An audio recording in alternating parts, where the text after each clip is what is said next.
Bonjour à tous, bonjour mes amis. Je vous fais cette petite vidéo pour vous apporter quelques éléments d'appréciation qui peuvent nous permettre de comprendre pourquoi la stratégie de la France lors de ces élections de 2025 a été un succès en Côte d'Ivoire et un échec tragique au Cameroun.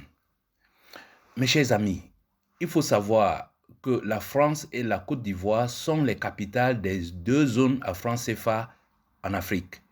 Et que la zone à franc CFA est encore la seule zone dans le monde où l'esclavage se pratique comme à l'époque coloniale. Un peu moderne, bien entendu, mais le principe fondamental reste le même, c'est-à-dire c'est l'extraction et le pillage de ces pays-là. Une fois que j'ai dit ça, la Côte d'Ivoire est la capitale de... le Cameroun est la capitale de la zone CEMAC, c'est-à-dire elle pèse entre 60 et 70% de l'économie de la zone CEMAC. Et la Côte d'Ivoire pèse également entre 60 et 70, parfois 80% de l'économie de l'UMOA, c'est-à-dire que c'est le CEMAC du Sahel, de l'Afrique de l'Ouest.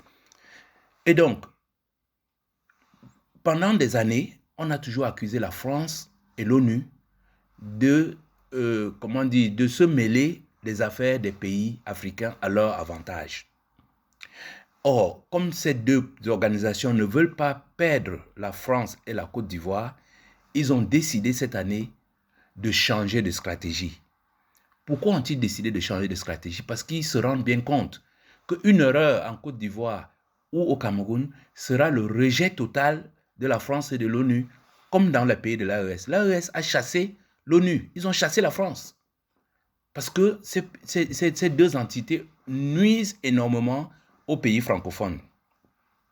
Alors, la stratégie, inutile de vous préciser que ce n'est pas par hasard que les deux présidents de ces deux pays-là sont flanqués de femmes blanches qui sont en réalité des véritables vice-présidentes qui sont les yeux et les oreilles de la France dans ces pays-là. Une fois qu'on a dit ça, revenons à nos moutons pour comparer ce qui s'est passé en Côte d'Ivoire et ce qui s'est passé au Cameroun. Donc, la stratégie de la France et de l'ONU a été très simple. Pour ne pas nous mêler des problèmes qu'il y aura dans ces pays-là, parce que les deux présidents qui sont là sont illégitimes, il nous faut tuer l'élection avant l'élection. C'est ce qu'on appelle l'élection, c'est-à-dire que action préventive. C'était quoi l'action préventive? C'était d'éliminer tous les candidats qui pouvaient faire face à leurs candidats. Les éliminer par avance.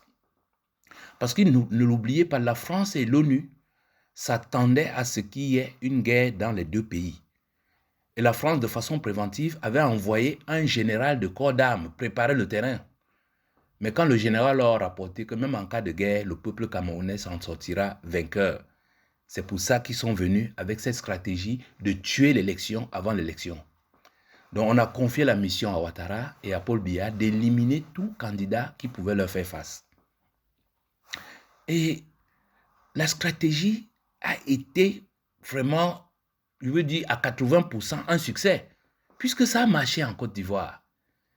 Mais pourquoi ça n'a pas marché au Cameroun? Et c'est là où je dis, ce n'est pas vraiment une erreur de la France et de l'ONU, c'est qu'ils se sont trompés sur sur les exécutants. Prenons-les point par point. En Côte d'Ivoire, il y a un président qui est au contrôle. Ce n'est pas le cas au Cameroun. Et ce n'est pas que l'ONU et la France qui font cette erreur. Même nous, les Camerounais, nous avons l'impression que nous parlons à un homme. Paul Biya n'est plus là depuis au moins 2010. Cet homme ne répond plus. Vous l'avez vu avec les Camerounais quand? Vous l'avez vu parler aux Camerounais quand? Vous l'avez vu partager la misère des Camerounais quand? L'homme n'est plus au contrôle. Et c'est ça la différence entre la Côte d'Ivoire et le Cameroun. Deuxième chose, on a un président actif en Côte d'Ivoire. Ouattara travaille, il bouge, il fait campagne et tout. Au Cameroun, ce n'est pas le cas. Il y a un gouvernement sérieux en Côte d'Ivoire, c'est-à-dire que quels qu'en soient les coups qu'ils font en Côte d'Ivoire, ils le font en respectant au moins leur constitution. Ce n'est pas le cas au Cameroun. En Côte d'Ivoire, il y a une transparence. C'est-à-dire que quand le président de la République prend des décisions, il les motive, il les affiche et il essaie de... Au Cameroun, c'est le blackout total. Il n'y a pas de transparence.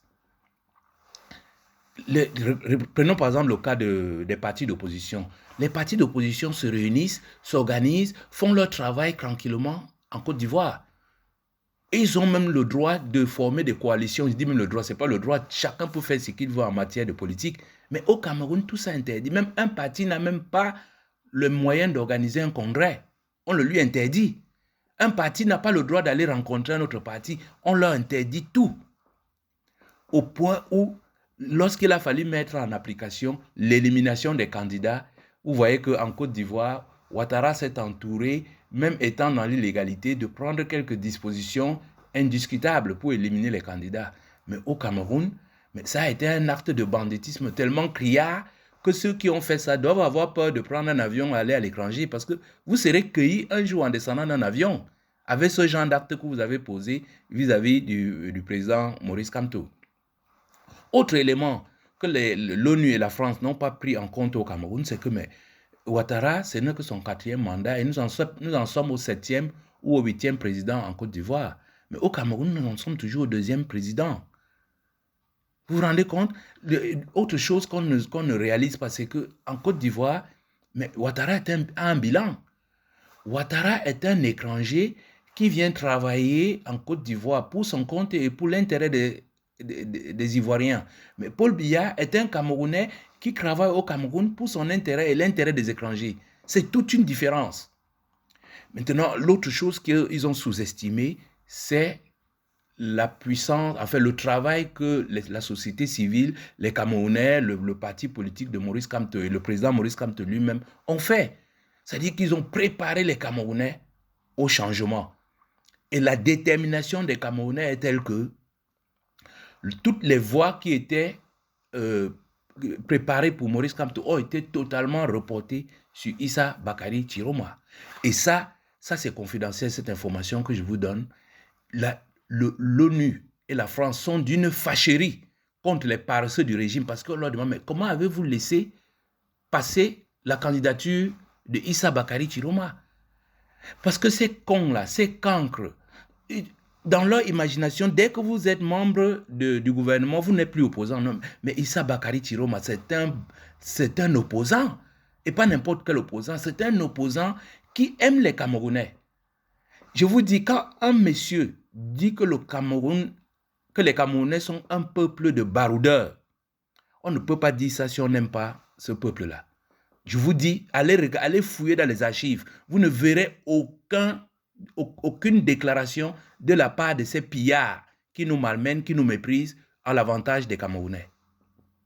Revenons à nos moutons pour dire que faisons maintenant le bilan. Donc on a vu les raisons pour lesquelles ça a été une erreur de confier cette mission. Non, ce n'était pas une erreur, ça a été une bonne stratégie.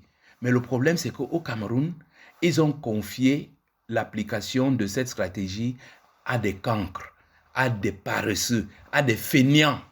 Regardez avec quel bricolage ils ont éliminé Maurice Kamto. C'est d'un ridicule incroyable. J'ai dit la France et l'ONU, ils avaient honte. Mais il était tard. Le tour était déjà joué. Mais deuxième événement, regardons le bilan. Ouattara n'est même pas légal dans sa candidature. Paul Biya est légal dans sa candidature. Mais malgré ça, ça a été accepté en Côte d'Ivoire.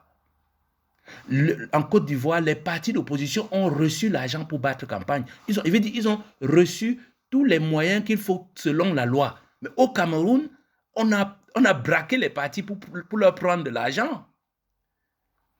Autre bilan.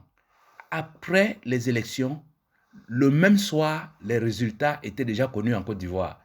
Il a fallu plus de 2 semaines au Cameroun. Dès le lendemain, tous les participants aux élections en Côte d'Ivoire, sachant même que Ouattara était illégal, l'ont appelé pour le féliciter parce que les élections se sont organisées selon les règles de l'art. Il dit, Madame Gbagbo et tout ça, ont appelé Ouattara pour le féliciter. Au Cameroun, même si vous voulez appeler Paul Biya, il est où? Il est à Genève.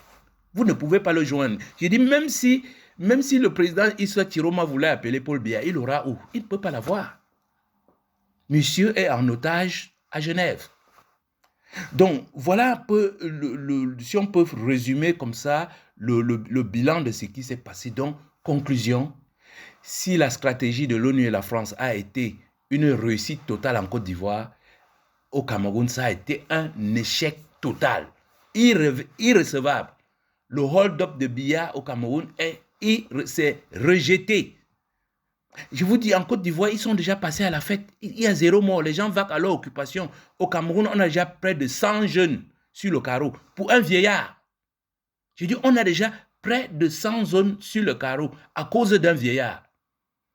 Donc l'ONU et la France ont eu une belle stratégie, mais sur le plan de la mise en œuvre, ils ont fait l'erreur de le confier à cette bande de feignants, de paresseux, de cancres, qui s'imaginent que parce que la France leur a mis des kalachnikovs dans les mains, ils peuvent partir de l'extrême nord, au nord à la Damawa, passer par le sud-ouest, au sud, au centre, à l'est, et tuer des Camerounais comme ça, comme bon leur semble, tout simplement parce qu'on leur a dit le pouvoir c'est à vous, vous pouvez vous asseoir là.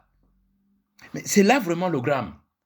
Et je vous dis cette année, l'ONU et la France vont payer l'erreur d'avoir confié cette stratégie à ces gens-là. Nous n'allons pas accepter le hold-up de Biya cette année. Nous n'allons pas accepter le hold-up de cette bande-là cette année. Et nous allons faire front, même s'il faut faire la guerre contre la France et l'ONU. Cette année, le peuple camerounais a choisi l'homme qui doit les diriger. Et il faut que la communauté internationale, que la France, que l'ONU acceptent cela et se mettent du côté du peuple. Mes chers amis, je ne vais pas m'étendre plus longtemps. Je voulais seulement vous donner quelques éléments. Je le soumets à votre appréciation et vous allez vous-même comprendre pourquoi cette stratégie a marché en Côte d'Ivoire et a été un échec total et dramatique au Cameroun, puisque nous sommes en train de tomber comme des mouches sous les balles de cette je ne sais pas comment les appeler, mais c'est des barbares. Merci de m'avoir écouté et à bientôt.